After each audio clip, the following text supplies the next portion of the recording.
на нашем канале в YouTube и на странице в Фейсбуке. Так, о чем мы будем говорить далее. Напомню, что сегодня, 30 мая, российские силовики задержали двоих крымско-татарских активисток, правозащитницу и гражданскую журналистку Лутфия Зудиеву, а также жену фигуранта бахчисарайского дела Хизбут Тахрир Мумине Салиеву.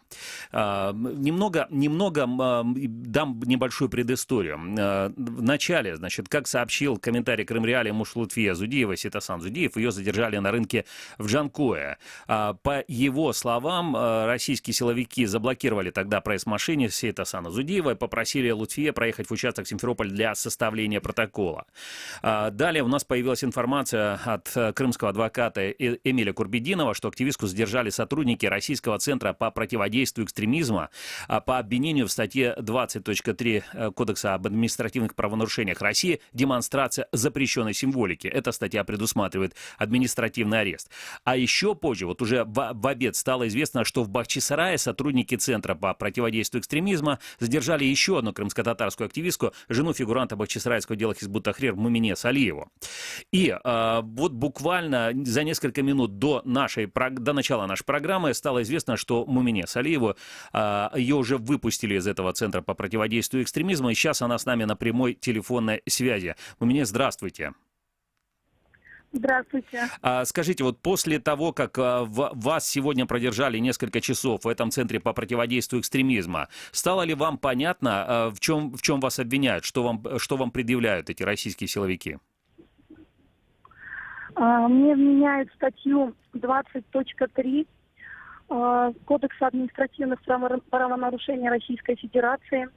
Безусловно, вину я не признаю.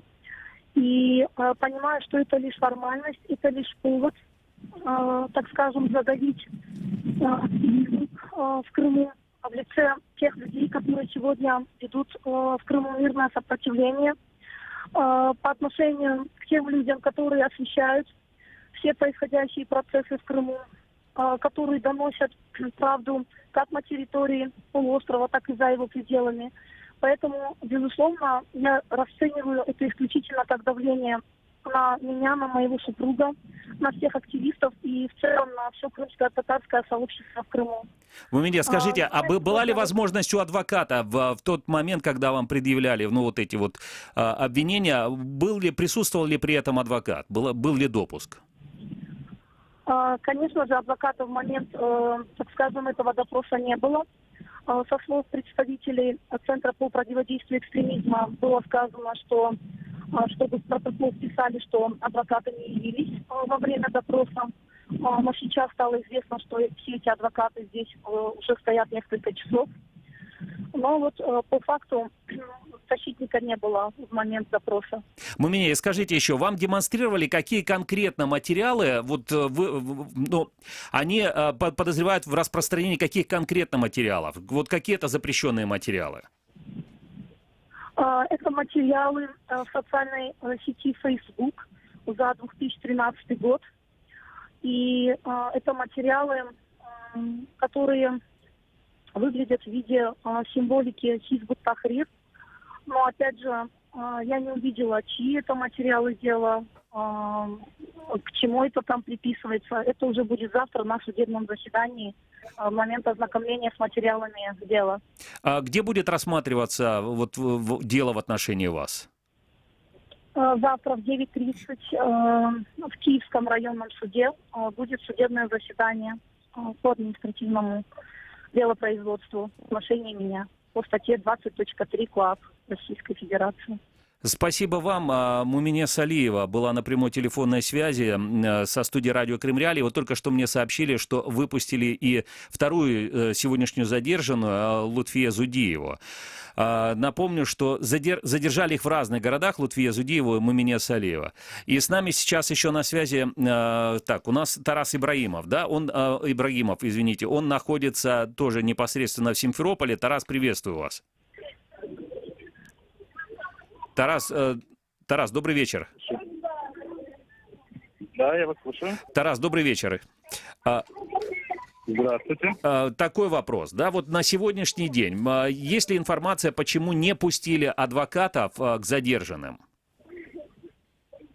Я, на самом деле, сложно мне сказать, почему не пустили адвокатов. Я думаю, это стандартная тактика здешних правоохранительных органов не пускать защитника, хотя по закону это абсолютно то есть это логично допускать защитника. Но вот я хочу вам сообщить, в прямом эфире только что вышла Лутфия Зудиева из отделения полиции. Вот она обнимается с людьми, которые ей пришли поддержать. То есть вот буквально на наших глазах это происходит.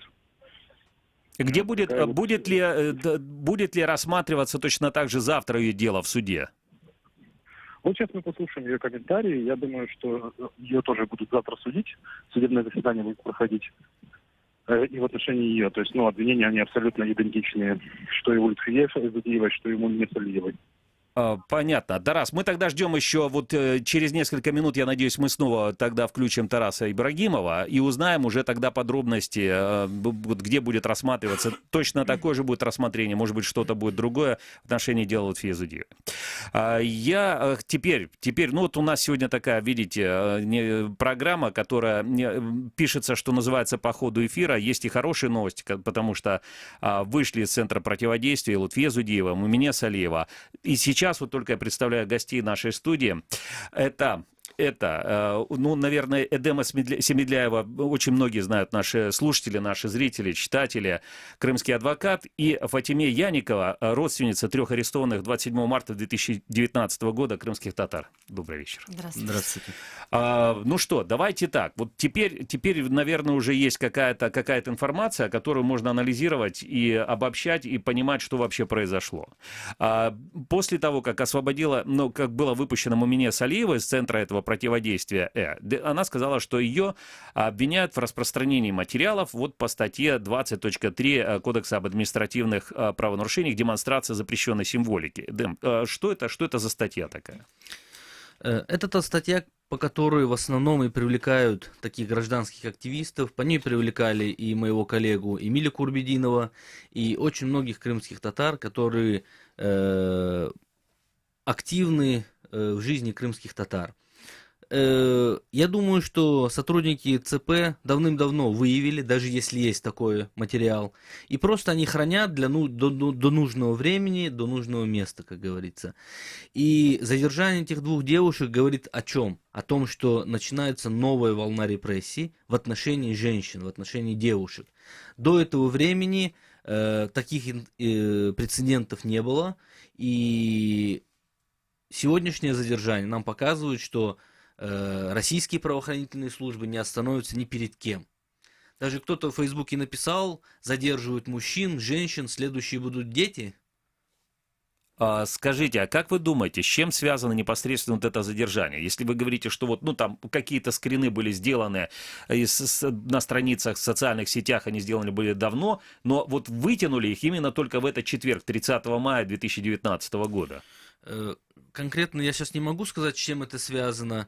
Знаю, что в правоохранительной системе есть такая же палочная система, плановая система, как было при коммунизме. И когда им нужно, сегодня нужны экстремисты. Они достают из полочки готовые материалы и делают вид, как будто это вчера прям раскрыли. Завтра нужны террористы, также достают с полочки. То есть мы видим по всем делам записи 16 года, 17 года. Столько лет они эти материалы хранят под какое-то время. Мумине вообще сказала, что это запись, по которой ей сейчас предъявляют это обвинение, она вообще 2013 года. Но какая-то картинка в социальных фотографиях или изображение какое-то в социальных сетях. Я, кстати, хочу напомнить, что у нас в нашей студии, в этой студии, в марте 2019 года к нам приезжала, тут давала интервью нашей коллеге Елене Римовской, Лутфия Зудиева. Я хочу, чтобы мы сейчас послушали вообще тогда ее... Давайте мы сейчас... Хорошо, у нас есть сейчас возможность послушать, что она говорит непосредственно в Симферополе. Я так понимаю, что это на улице Богдана Хмельницкого, где находится сам этот центр противодействия экстремизму. Что я считаю вообще, как минимум неразумным, поскольку сейчас идет месяц Рамадан, и мы не то чтобы там алкогольные или наркотические средства, мы пищу и воду не принимаем в это время. Ну и тем более я мусульманка, и моя религия запрещает мне употреблять такие средства в принципе, априори. Вот. Но медосвидетельствование я прошла для того, чтобы завтра в суде в отношении этого не было никаких нареканий. Ну, оно, естественно, было отрицательным. Затем нас снова доставили в Центр по противодействию экстремизму. И вот уже позже смог пройти адвокат Эмиль Максудович. И после того, как он ознакомился с материалами дела, нас отпустили. Лутфия, ваша позиция по поводу сегодняшнего инцидента? Ну, я к таким административным задержаниям и вообще делам отношусь как к таким первым сигналам, которые обычно дают силовики активистам в Крыму. То есть, если мы посмотрим на предысторию всех тех, кто... Так, у нас есть какие-то проблемы, да, сейчас технические. Но напомню, что это вот сейчас мы слышали, это голос Лутфии Зудиевой, которую тоже сегодня задержали. И она находилась достаточно большое время в этом центре противодействия экстремизму в Симферополе, в это помещение российской полиции. Мой вопрос нашим гостям. Ну, во-первых, конечно же, наверное, все-таки Эдему Семедляеву сейчас еще потому, что ваш коллега Эмиль Курбединов, насколько я понимаю, его тоже задерживали и обвиняли, у него было такое же обвинение вот по этой статье 20.3 Кодекса об административных правонарушениях в России. Чем закончилось его дело? Или оно еще не закончилось? Оно закончилось на национальном уровне. Эмиль отсидел административный арест, были апелляции, и после этого нами подана жалоба в Европейский суд по правам человека. Угу. Очень часто говорят о том, что вот привлечение по этой статье, оно может иметь какие-то последствия, то есть потом, помимо административного правонарушения, могут дальше еще предъявить какое-то уголовное, может быть, уголовное преследование. Насколько это возможно? Это совершенно возможно. Мы считаем, что, конечно же, российская власть не может пересажать всех крымских татар, всех активистов. Поэтому она применяет такого гибридного рода репрессии, а именно кого-то сажают, кого-то выдавливают из Крыма, то есть создают такие условия, чтобы человек не мог находиться в Крыму и выезжал. Поэтому, конечно, после таких админок многие люди не выдерживают, выезжают. Это как бы как предупреждение такое, можно, да? И так расценивать, да. Поэтому это первый звонок для того, чтобы эти активистки, конечно же, немного убавили свою работу, немного убавили в риторике своей, может быть, даже выехали. Угу. Хорошо, я понял, да, у меня тогда следующий вопрос, Фатиме, к вам вопрос, да, вот чем занимались вообще Лутфия Зудиева и Мумине Салиева? Они были координаторами крымской солидарности, Мумине была координатором крымского детства. Они занимались такой деятельностью. И продолжают заниматься, и да? Продолжают, конечно, и продолжают, и будут продолжать, надеюсь, не убавить своих темпов, потому что это в наших интересах и в интересах наших детей. Поэтому... Насколько, понимаете, может быть, вот те наши радиослушатели или зрители, которые сейчас смотрят, они, может быть, не понимают вообще вот масштабов этой проблемы. Сколько вообще детей можно, ну, это... Тут плохо говорить, конечно, да, какую-то статистику приводить, но тем не менее сказать, вот сколько детей сейчас на сегодняшний день у них родители находятся просто в тюрьме там, по самым разным обвинениям. По последним данным, по-моему, около уже 170 детей. Пока вроде так. Вот недавно вот были уже выписки из роддома, совсем вот буквально. То есть отцов посадили или содержат просто в последствии, да, а жены, ну вот, они... Такое, хорошо, я понял. Вот в чем заключается эта помощь непосредственно детям? То есть вот как помогают детям, как это происходит? Крымское детство, помогает нашим детям участвовать в таких мероприятиях, в праздники им устраивают. Вот недавно вот в честь нашего месяца Рамадан устроили праздник в ресторане в Бахчисарае и для жен, и для матерей политзаключенных. Все скомпоновали, все объединили, и детей порадовали. В общем, такого рода помощь, да, вот нам и нашим детям. Как мамы объясняют детям, где их отцы? Ну вот лично я говорю своим детям, что их незаконно забрали, скоро отпустят. Вы не теряйте надежду, молитесь, говорю Богу, чтобы вот в скорейшем будущем они вышли оттуда, потому что, говорю, они там их взяли за то, что они боятся Бога, исповедуют, да, религию ислам. Вот только из-за этого, говорю, они никакие не преступники, они у вас очень хорошие, они герои для своих детей, для моих детей, они это знают, потому что знают, какие их папы, какие их отцы, благородные, лучшие из отцов. Нет ли, знаете, как сейчас говорят это слово, буллинга или там, ну, какого-то плохого отношения к детям, может быть? Кто-то высказывает, что вот мы знаем, что вот ваши родители там, они плохие.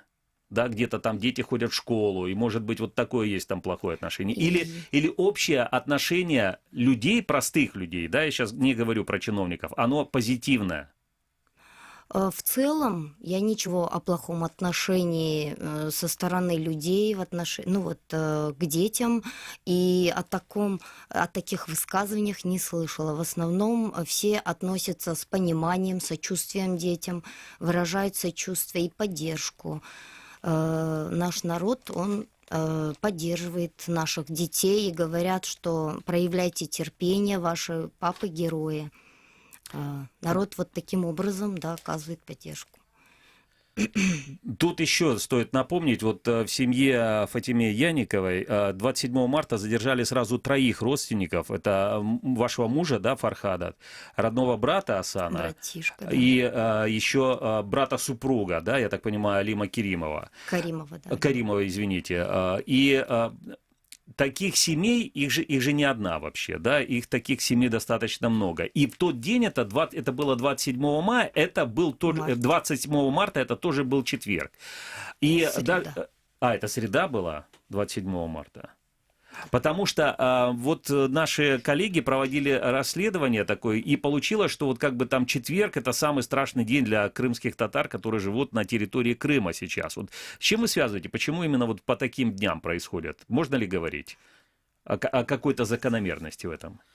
Ну, можно даже говорить о каком-то символизме, я не знаю, потому что кто-то из знакомых посмотрел, и 18 мая 1944 года это тоже был четверг.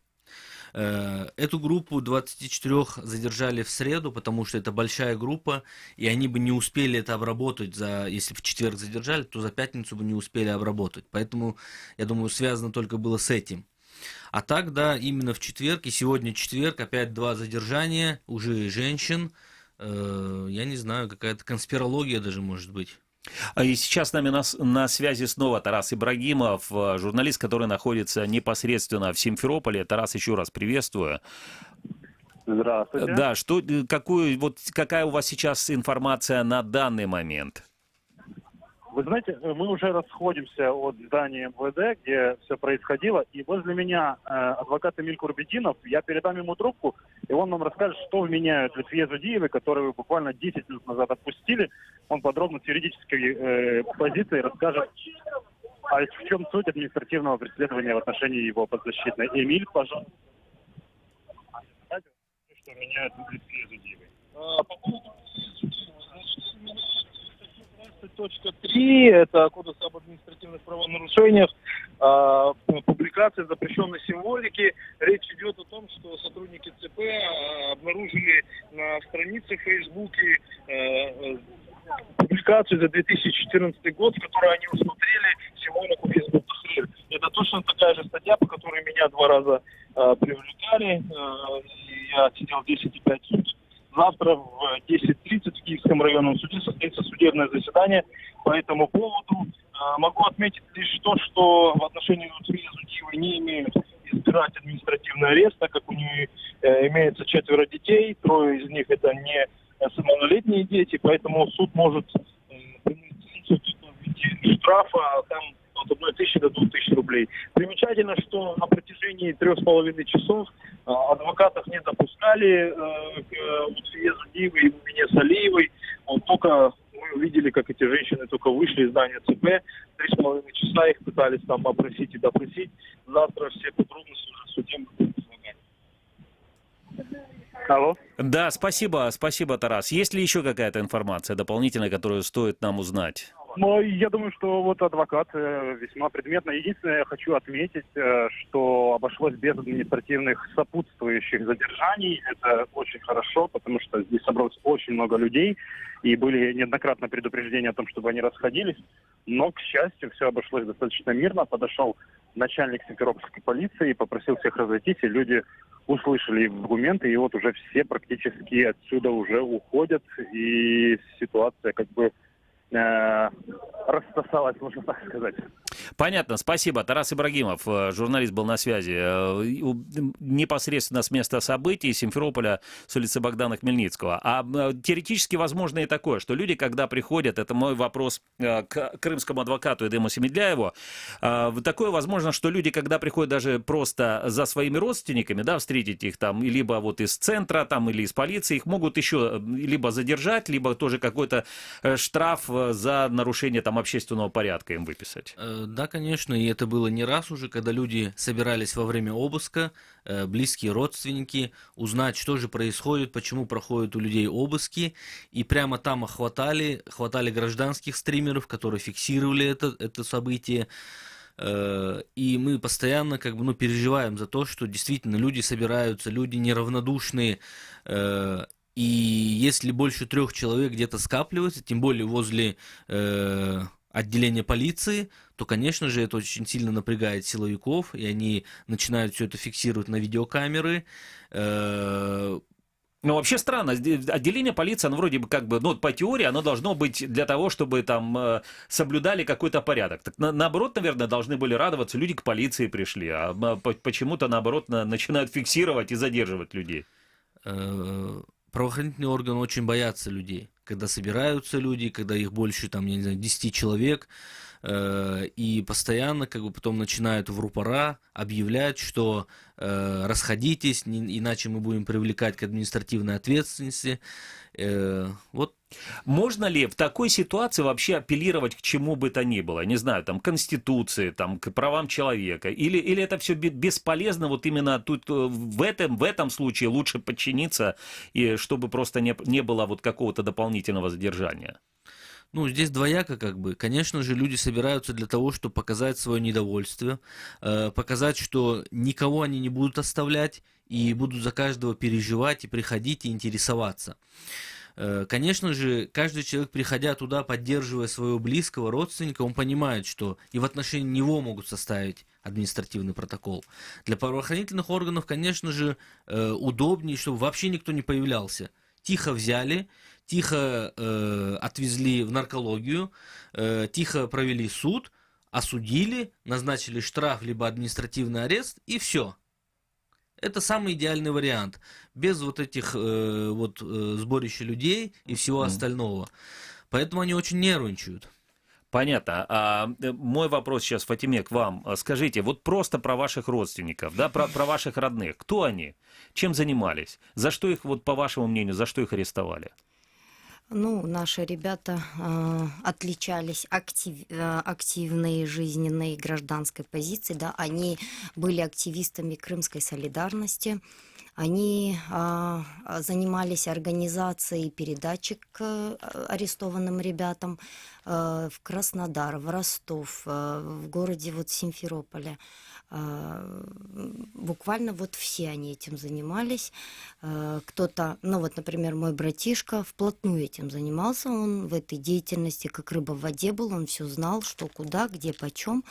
Мамы часто к нему обращались, жены по этому поводу, да, и он никому никогда не отказывал, бежал, на любые вопросы отвечал, все за всех, потому что, делал передачки, потому что знал, что в основном все жены многодетные, с детьми, и он шел на такие уступки, то есть не оставался равнодушным.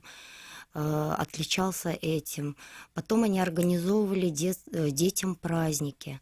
То есть всячески, да, пытались поддержать свой народ в такие вот трудные минуты, не оставляли их, как сказать, наедине со своими проблемами, даже зная, да, что такое может и их ожидать. Но никогда они не боялись этого, шли, как говорится, напролом в этом плане. Ну, наш народ очень тяжело устрашить. Мы через многое прошли и, возможно, еще и пройдем, но мы всегда уповаем на Всевышнего и считаем, что от своих взглядов никогда не нужно отказываться, потому что у нас очень правильные, да, как говорится, у каждого своя точка зрения, и мы имеем право на свободу слова, на свободу вероисповедания. И А в вам, соответствии... извините, вам удавалось поговорить с мужем или вот с другими вашими родными после их ареста? В день суда, 27 марта, в день обыска прошел же и у моего мужа суд. Я с ним поговорила, ну, на оглашение нас пустили. Буквально 2-3 минуты мы перекинулись словами. Потом вот мы получаем письма, которые нам приходят через адвокатов. Они почты не отправляют, наши парни, потому что знают, что очень долго даже письмо, какое-то простое письмецо, оно доходит 3-4 недели. То есть они вот даже чаще с адвокатами видятся, чем это письмо приходит, да, к нам по адресату. Вот. И вот таким образом у нас происходит общение. Они говорят в письмах, что им нужно, что не нужно, просят привести то или иное, переслать, акцент на что-то, да, потому что, например, в СИЗО, в первом СИЗО вот у мужа, вот он как говорил, что в письме у него там, например, с вентиляцией очень, да, тяжело, и дышать им тяжело, спёртый воздух, и просил он вентилятор переслать, просто вот какое-то, чтобы вот улучшение вот этих условий было. Вот таким образом мы и общаемся. Понятно. Напомню нашим радиослушателям, о чем мы сегодня говорим. Сегодня, 30 мая, значит, вот подконтрольные России крымские силовики задержали 2 крымско-татарских активисток. Это правозащитницу, гражданскую журналистку Лутфия Зудиеву, а также жену фигуранта Бахчисарайского дела Хизбут Тахрир Мумине Салиеву. Обе, вот что нам известно к этому часу, обе они сейчас уже вышли из этого центра по противодействию экстремизму, и на завтра им назначен суд на 9 часов 30 утра, где будет рассматриваться их дело по статье. Их обвиняют по, значит, в демонстрации запрещенной символики. Это статья 20.3 Кодекса об административных правонарушениях России. И у нас в студии Фатиме Яникова и Эдем Семедляев. Эдем Семедляев, крымский адвокат. Эдем, такой вопрос. На ваш взгляд, вот то, что действительно сейчас, ну, это не первое, конечно же, задержание крымско-татарских женщин, но, наверное, вот первое такое, это можно уже говорить массовое, да, когда 2 человека, причем в один день. А на ваш взгляд, это делается для чего? Для того, чтобы просто-напросто вот поставить крест на крымской солидарности? Для того, чтобы вообще как бы люди перестали всем этим заниматься? Ну, не знаю, там, перестали обращать внимание, глаза поднимать? Да, именно так, чтобы на крымскую солидарность никто не ходил, никто не занимался передачками, поддержки семей, детьми политзаключенных, так как Мумине Салиева возглавляла такую инициативу, как «Крымское детство», Лутфие возглавляла инициативу «Письма политузникам». То есть это 2 человека, которые выполняли огромную работу, и именно по ним удар. И, соответственно, мы расцениваем как удар по крымской солидарности. Скажите, а есть ли возможность у адвокатов вот в нынешних условиях крымских каким-то образом препятствовать вынесению вот таких вот, ну, не знаю, приговоров или как это, решения, да, по административным этим делам? Есть ли хоть какая-то возможность, ну, отбиться вот от таких решений подконтрольных России судов? Ну, конечно же, я уверен, что завтра будут защитники, будут адвокаты у этих активисток. Но, к сожалению, российский суд не слышит наши доводы. И будем говорить, что и срок давности привлечения давно истек, так как публикации, скорее всего, до 2014 года. И то, что... А вот извините, вот то, что по сроку давности, есть какой срок давности под таким публикациям? По публикации мы считаем, что срок давности год. И, скорее всего, эти публикации уже никто и не видел. Но суд всегда говорит, что это длящееся преступление, что любой мог зайти на ихнюю страницу, отлистать большое количество публикаций и увидеть эту публикацию, которая якобы демонстрирует экстремистскую какую-то символику. Ага, то есть это приблизительно выглядит так, что кто-то когда-то написал какую-то книгу, да, и поставил где-то один экземпляр в библиотеке, сохранился, и даже спустя 100 лет человек там может прийти и случайно найти эту книгу, да, и уже все равно это считается как бы преступление такое. Да, именно так. Скажите, но получается, можно ли себя обезопасить от преследования по этой статье, например, закрыв просто все свои социальные сети? Конечно же, можно, но это люди социально активные, они постоянно публикуются, постоянно реагируют на какие-то события, поэтому и в отношении именно таких людей и происходит вот такого рода репрессии. Угу. Понятно. Еще один очень важный момент. У нас есть, кстати, господина Джиляла звук? Нет, да? Извините. Тогда я бы хотел, чтобы мы с вами все-таки послушали еще очень важные слова. Мне кажется, это действительно важно.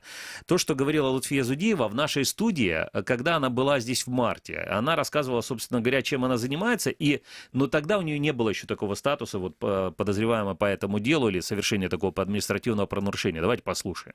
Не только крымские татары, но и другие жители полуострова оказались в такой реальности, когда обыски, аресты, суды стали ежедневной хроникой практически. А сегодня нет, наверное, семьи из числа особенно крымских татар, где кого-то из родственников не коснулась тема судов или арестов. В таких условиях, в условиях этих регулярных репрессий и давления, естественным образом в апреле 2016 года появилось объединение жен политзаключенных и адвокатов, которые поставили себе целью раз в месяц встречаться и обсуждать новости судебных процессов, перспективы, то есть что можно сделать, как можно влиять на ситуацию и так далее. И если на первой встрече было порядка 12 или 15 человек, это севастопольская группа, затем присоединилась ялтинская группа жен политзаключенных и адвокаты, то уже спустя несколько месяцев на эти встречи приезжало несколько десятков людей, и среди них уже были не только родственники политзаключенных, но и люди, которым не безразлично то, что происходит с людьми в Крыму. Постепенно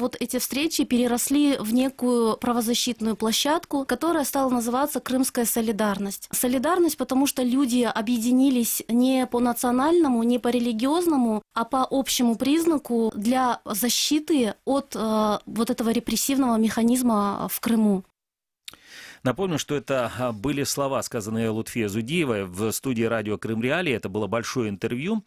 Собственно говоря, о том, чем занимается крымская солидарность в Крыму, как она появилась. А появилась она, напомню, после того, как были арестованы многие отцы во многих семьях крымско-татарских, крымских мусульман. И на самом деле это движение «Крымская солидарность», как и говорят присутствующие в нашей студии, и Фатиме Яниковой, и Эдем Семедляев, она действительно помогает многим семьям, которые остались без родителей, родители которых сейчас находятся в местах лишения свободы или в следственном изоляторе.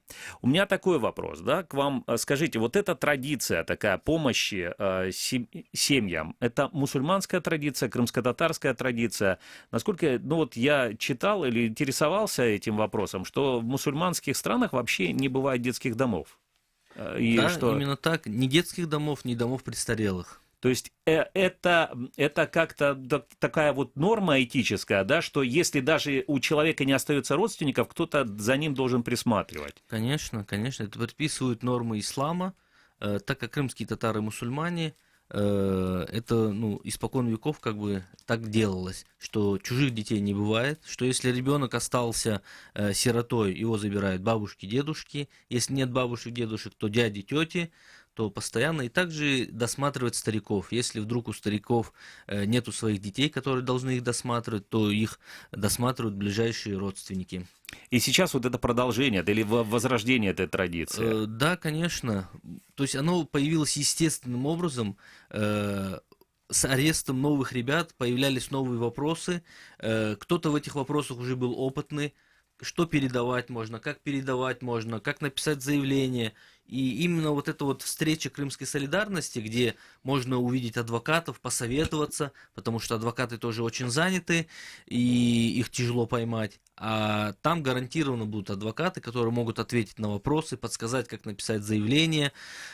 Опытные жены, которые уже прошли через эти все инстанции, как говорится, они тоже делились опытом. И вот таким образом эта крымская солидарность набрала такие обороты. Но, конечно, никому не пожелаю воспользоваться этим опытом, да, лишь только по необходимости, действительно крайней необходимости. Напомню, о чем мы сегодня говорили. Сегодня у нас в студии была Фатиме Яникова, родственница 3 арестованных 27 марта 2019 года крымских татар, и крымский адвокат Эдем Семедляев. И дело в том, что сегодня, 30 мая, российские силовики задержали 2 крымско-татарских активисток, это Лутфия Зудееву, Мине Салиеву. Завтра им предстоит суд. Их обвиняют в демонстрации запрещенной символики. В 9:30 будет суд у Мине Салиева, а в 10:30 у Лутфия Зудеева. И в завершении программы давайте еще послушаем еще раз очень короткое выступление Лутфия Зудеевой. Сломать такой народ, который смог консолидироваться и помогать друг другу в таких условиях, сломать такой народ невозможно. Мы верим в то, что это не удастся силовикам. Спасибо вам, что были с нами. Программа «Крымский вечер». Прощаемся с вами. Встретимся завтра.